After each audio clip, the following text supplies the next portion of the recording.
Mas, ini gimana sih? Katanya Mbak Hani, Humaira nggak ada di sekolah waktu dijemput.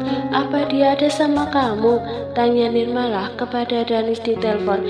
Dia sangat cemas, sebab menurut pengasuh yang dikirimnya ke sekolah, anak itu tidak ada di sana. Padahal seluruh murid sudah pulang dan tidak ada jam kelas tambahan. Humaira nggak ada, tapi aku masih di kantor sayang. Coba kamu tanya sama teman-temannya. Kamu ada kontak ibu mereka kan?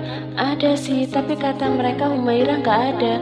Mika sama Cindy juga udah pulang. Mereka nggak tahu Humaira pergi kemana.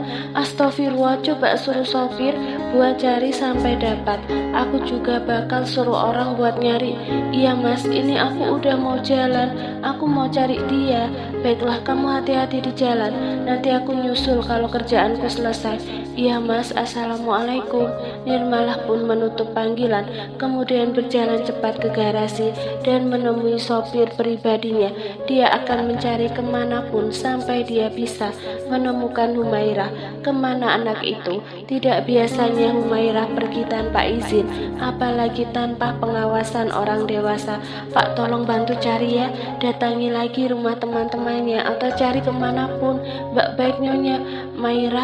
Mairah, kamu di mana nak? Nirmalah memacu mobilnya cukup cepat, menerobos jalanan besar menuju ke sekitar sekolah. Tapi sesampainya di sana, dia tetap tidak menemukan putrinya. Setelah mencari hampir 1 jam, Nirmalah sudah mulai cemas. Sepasang matanya tidak bisa menahan tangis karena takut terjadi sesuatu yang buruk menimpa putrinya. Mas Danis, udah ketemu? Aku baru mau berangkat. Belum. Kamu tenang dulu. Sekarang bilang kamu ada di mana, biar aku susul ke sana. Kita sama-sama cari. Danis merasa cemas yang berlipat ganda, sebab dia mendengar suara Nirmala sudah menyedihkan akibat menangis. Aku masih di jalan. Rencananya aku mau datangi time zone yang sering kita kunjungi sama Humaira. Aku pikir mungkin dia ke sana. Baiklah, kita ketemu di sana. Nirmalah kembali menyetir mobil. Meskipun begitu, matanya tetap mengawasi sekitar untuk memastikan tidak ada yang terlewat dari jalan yang dilaluinya. Sampai dia tiba di sebuah tempat yang banyak dikunjungi kalangan dewasa dan anak-anak. Dia segera turun dan mencari. Astagfirullah, Maira! Nirmalah setengah berteriak melihat putrinya ternyata benar ada di sana. Namun anak itu tidak sendirian. Humaira tampak bersama seorang anak lelaki berusia belasan yang masih mengenakan seragam sekolah di balik sweater.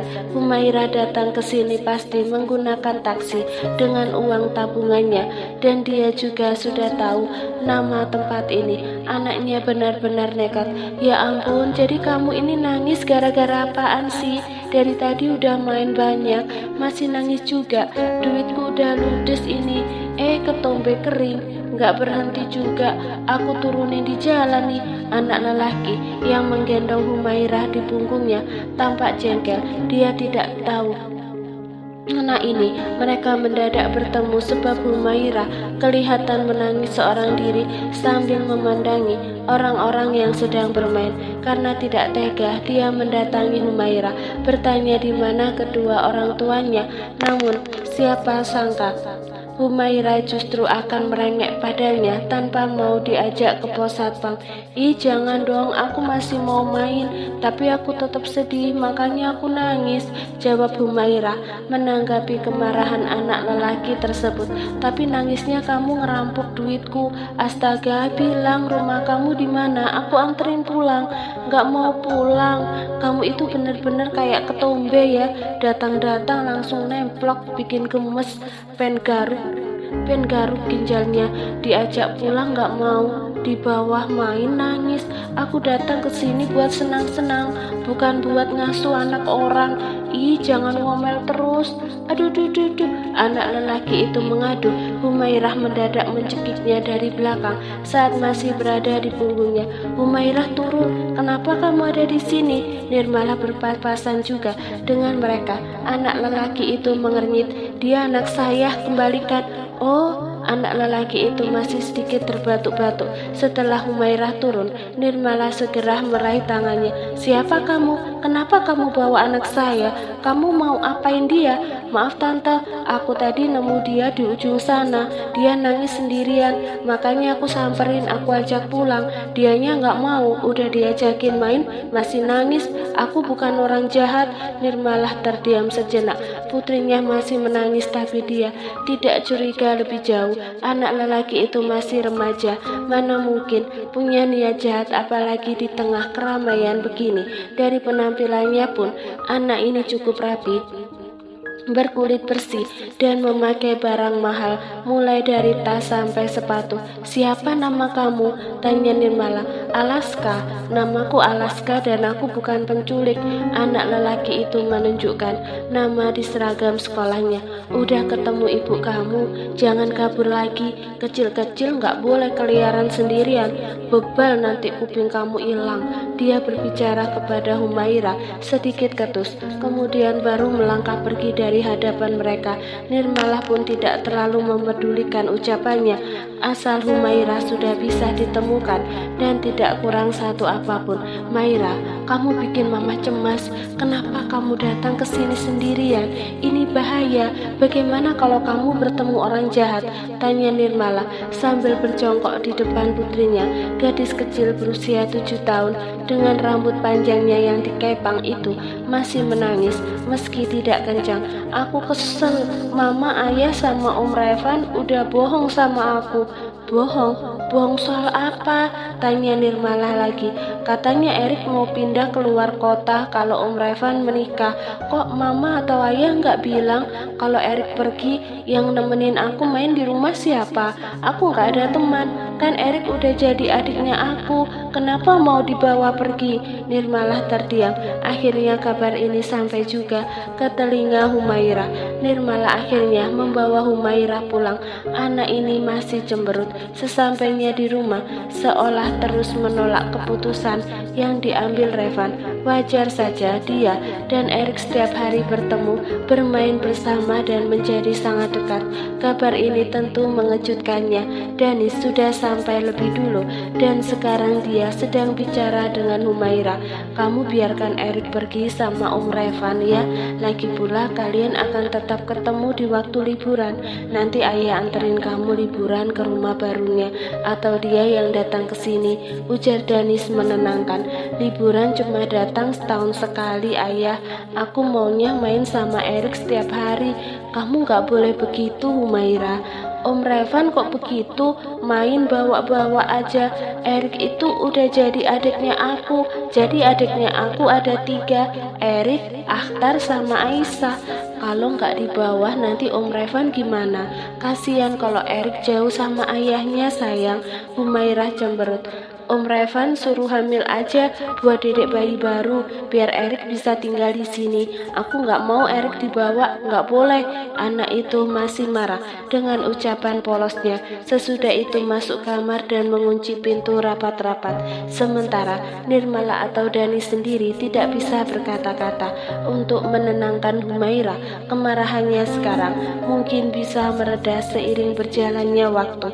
Anak-anak begitu dekat dan sulit berpisah, tapi mereka akan tenang perlahan jika terus diberi pengertian. Gak apa-apa, biarkan dia nangis sekarang. Nanti dia akan ngerti sendiri kalau udah cukup umur buat dijelaskan. Danis berkata seraya mengusap bahu Nirmala.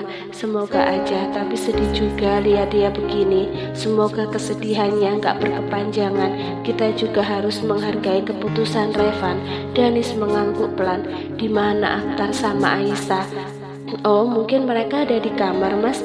Aku juga belum lihat lagi. Baiklah, aku mau ketemu mereka dulu sebelum berangkat kerja lagi. Hari ini ada jadwal pertemuan sama rekan bisnis. Maaf udah merepotkan kamu ya.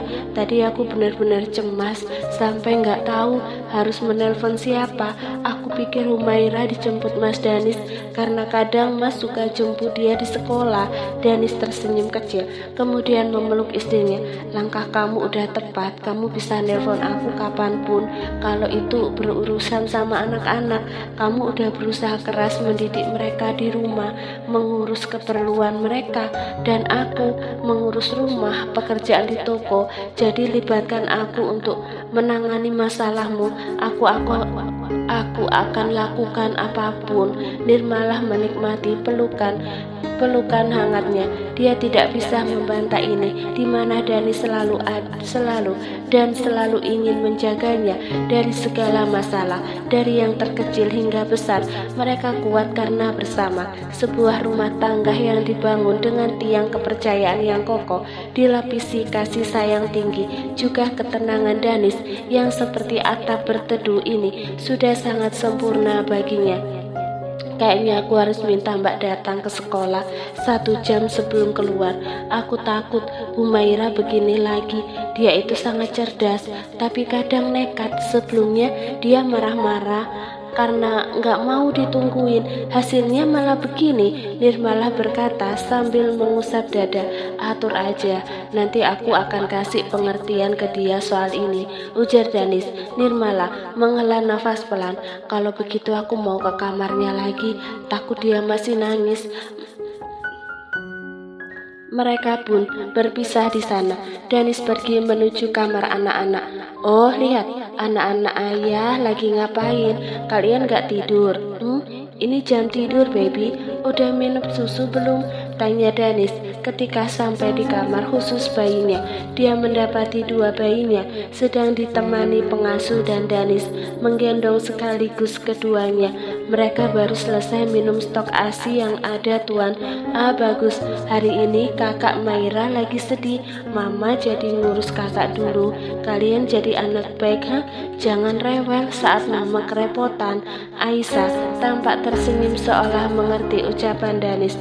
Tapi Akhtar malah mengulurkan tangan dan memasukkan jemarinya ke lubang hidung Danis. Astagfirullah sayang, usil banget tangan. Danis geram sendiri, tapi melihat wajah menggemaskan bayinya membuat dia tidak bisa marah. Akhtar tersenyum lebar melihat ayahnya. Saat hari pernikahan Revan dan Malika tiba, pernikahan itu diadakan cukup meriah di kota kelahiran istrinya. Ini adalah momen di mana Revan berniat akan mengakhiri pencariannya memilih pasangan, dan dia tidak akan menikah lagi jika kali ini juga gagal. Dia hanya mencoba percaya bahwa Malika mampu mengajari Erik hal-hal baik, menanamkan kepribadian yang baik, dan tidak mengikuti jejak orang tuanya. Revan sendiri belum mampu melakukan itu. Dia masih merasa menjadi orang yang gagal dalam segala hal, hingga kepercayaan dirinya kurang dalam mengasuh anak. Saat proses ijab kabul sudah selesai, semua orang menyaksikan kebahagiaannya. Wanita yang telah sah menjadi istrinya tampak anggun berbalut gaun lebar dengan kerudung bermahkota putri. Kakak Humaya mau pulang. Erik mau tinggal di sini sama mami Balu, Erik berkata saat dia duduk bersama Humaira dan Danis juga Nirmala. Erik, ikut aku pulang yuk. Di rumah ada mainan baru. Aku beli 2 mobil remote. Oh ya, warna apa? Merah sama kuning. Kamu yang warna kuning. Katanya kamu suka Bumblebee. Erik seketika bersedih. Bagus ya, tapi Erik nggak bisa ikut. Erik mau masuk sekolah TK di sini. Nanti kalau aku bolos dimalahin ibu guru. Kata siapa? Kata Dedi. Dedi rambut keriting begitu jangan didengar. Bu guru itu baik, nggak suka marah-marah. Jadi kamu sekolahnya sama aku aja kalau mau. Di sekolahku ada TK juga, biar kalau istirahat bisa main bareng. Erik sedikit mengernyit. Dia tidak mengerti sebagian yang diucapkan Humaira. Dedi nggak keriting, katanya itu ikal. Ih, masa Erik nggak tahu? Itu keriting tahu. Humairah, Revan memanggil hingga Humairah menoleh ke arahnya. Lelaki itu pun menghampiri bersama senyum manis dan sekotak kado spesial darinya. Makasih banyak udah mau datang ke sini ya. Karena kebetulan kamu masih di sini, saya ada sesuatu buat kamu. Humairah mengernyit. Revan membuka kotak hadiahnya yang berisi kalung cantik bermata berlian kecil di antara bentuk hati. Apa ini om? Kok kalungnya besar? Tanya Humairah karena rantai kalungnya terlihat panjang dan tidak pas dengan lehernya. Supaya kamu bisa pakai kalau kamu udah besar. Saya cuma mau kamu tahu Humairah, kalau saya menyayangi kamu walau bagaimanapun kamu menilai saya.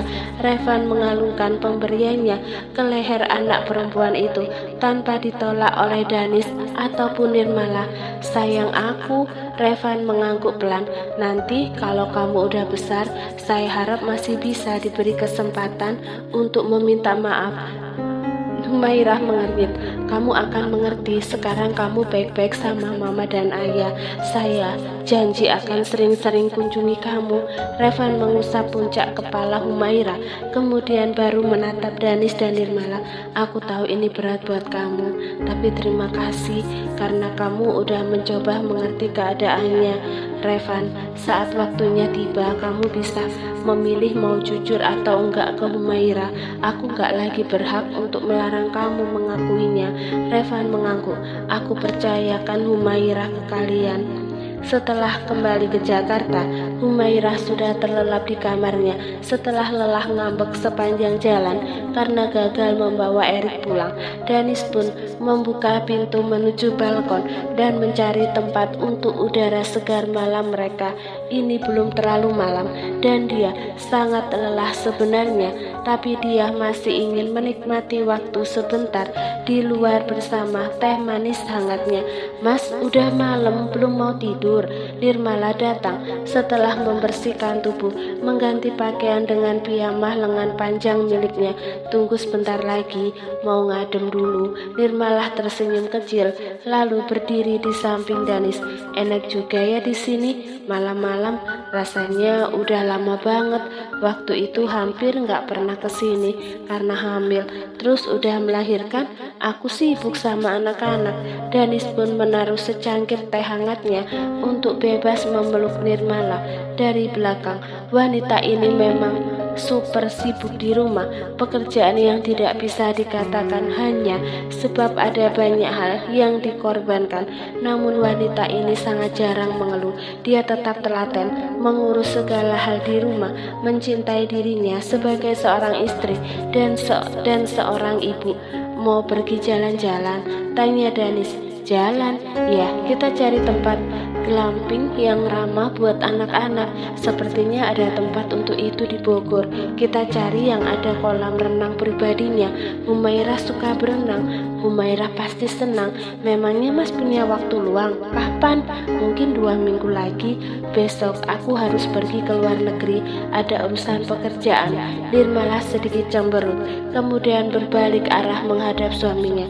Mas pandai bikin rinduku menumpuk sebesar gunung. Mau ikut? Enggak ah, buat apa ikut? Kalau sampai sana Mas tetap sibuk kerja. Mas juga bukan lagi berlibur. Kehadiranku cuma bikin Mas nggak fokus karena Mas pasti mikirin aku terus. Danis terkekeh kecil. Kamu benar, dan kamu lebih pandai mengambil seluruh perhatianku. Danis menaruh telapak tangan besarnya pada Nirmala, menarik itu agar dia lebih bebas.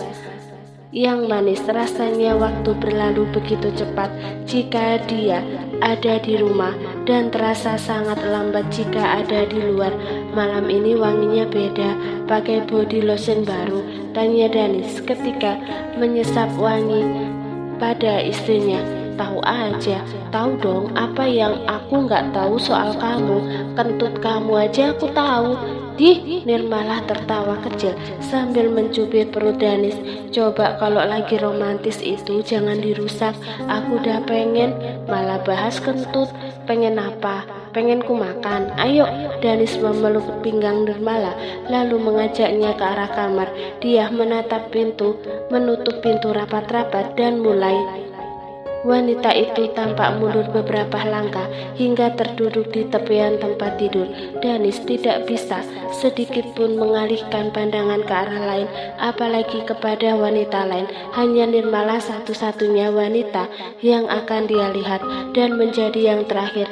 Itu tidak akan berubah meski waktu telah memakan usianya.